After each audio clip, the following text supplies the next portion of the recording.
Ini bukan aplikasi belanja biasa. Ini jebakan paling halus yang bikin kamu miskin pelan-pelan. Banyak orang merasa sudah kerja keras, tapi tabungannya nggak pernah bertambah. Bukan karena salah ngatur uang sepenuhnya, tapi karena ada aplikasi yang pelan-pelan mendorong belanja impulsif.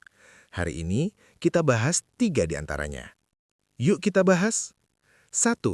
Aplikasi yang memicu belanja tanpa sadar.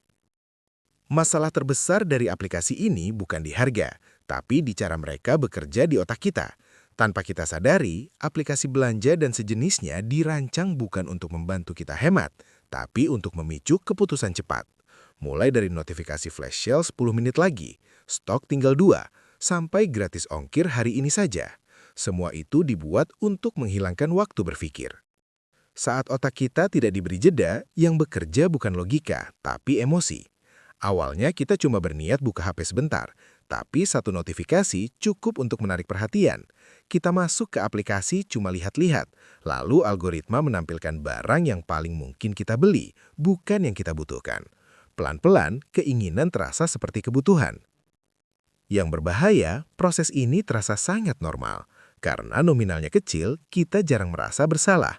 Cuma 25.000, lumayan diskon, jarang-jarang. Padahal keputusan kecil yang diulang-ulang inilah yang menggerogoti tabungan tanpa suara. Dan disinilah jebakannya. Kita sering menyalahkan diri sendiri, merasa boros, merasa gagal mengatur uang. Padahal sistem di balik aplikasi ini memang dirancang untuk memanfaatkan impuls manusia. Bukan berarti aplikasinya jahat, tapi kalau dibiarkan tanpa kontrol, mereka akan selalu menang. Karena satu sisi ingin menabung, sisi lain terus digoda untuk belanja instan. Di 2026, dengan promo yang makin personal dan algoritma yang makin pintar, risiko ini justru makin besar. Bukan karena kita makin lemah, tapi karena godaannya makin halus. Target poin ini, kalau kamu sering belanja tanpa sadar, itu bukan karena kamu tidak disiplin, tapi karena kamu sedang melawan sistem yang dirancang untuk membuatmu lupa tujuan finansial. 2. Ilusi murah dan normalisasi check-out kecil. Salah satu jebakan finansial paling berbahaya bukan barang mahal, tapi barang yang terasa terlalu murah untuk ditolak. Kita sering membenarkan diri dengan kalimat seperti, cuma 20.000. Diskon besar, sayang kalau nggak diambil. At least aku nggak belanja mahal. Disinilah ilusi itu bekerja. Harga yang kecil membuat otak kita menurunkan kewaspadaan. Kita tidak merasa sedang membuat keputusan finansial penting. Check out terasa ringan, cepat, dan hampir tanpa konsekuensi. Padahal, setiap klik tetap keputusan. Yang jarang kita sadari, check out kecil yang sering jauh lebih berbahaya daripada satu belanja besar yang direncanakan. Belanja besar biasanya dipikirkan, ditunda, dibandingkan. Tapi belanja kecil langsung jalan. Hari ini 25.000, besok 30.000, lusa 40.000. Tidak terasa, tidak menyakitkan, tapi akumulasinya nyata. Kalau dihitung, 30.000 per hari bisa menjadi hampir 1 juta dalam sebulan. Bukan karena hidup mewah, tapi karena keputusan kecil yang dianggap sepele. Masalahnya, aplikasi dan promo justru menormalkan perilaku ini. Check-out kecil dibuat terlihat sehat, wajar, bahkan produktif. Kita merasa pintar karena dapat diskon, padahal tetap mengeluarkan uang untuk sesuatu yang sebenarnya tidak kita rencanakan. Lebih parah lagi, kebiasaan ini mengubah standar kita. Yang tadinya jarang belanja, lama-lama menjadi sering. Bukan karena kebutuhan bertambah, tapi karena impuls sudah dianggap normal. Akhirnya, saat tabungan tidak bertambah, kita bingung. Tidak ada satu belanja besar yang bisa disalahkan. Yang ada hanya banyak keputusan kecil yang tidak pernah kita sadari. Inti poin ini adalah bukan belanja besarnya yang bikin tabungan habis, tapi belanja kecil yang kamu anggap tidak berarti. 3. Solusi realistis. Bangun sistem, bukan andalkan niat. Masalah terbesar dalam mengatur keuangan bukan kurangnya niat, tapi terlalu mengandalkan niat. Niat itu fluktuatif. Capek, bosan, atau lagi stres sedikit saja, niat langsung kalah. Karena itu, solusi yang efektif harus bekerja bahkan saat kita lelah. Itulah kenapa membangun sistem jauh lebih penting daripada sekadar disiplin. 1. Buat akses tidak nyaman. Friction is your friend. Aplikasi belanja menang karena terlalu nyaman. Satu klik, satu wajah, satu sidik jari, uang langsung keluar. Balikkan kondisinya. Log out dari akun, hapus data pembayaran, atau aktifkan verifikasi manual.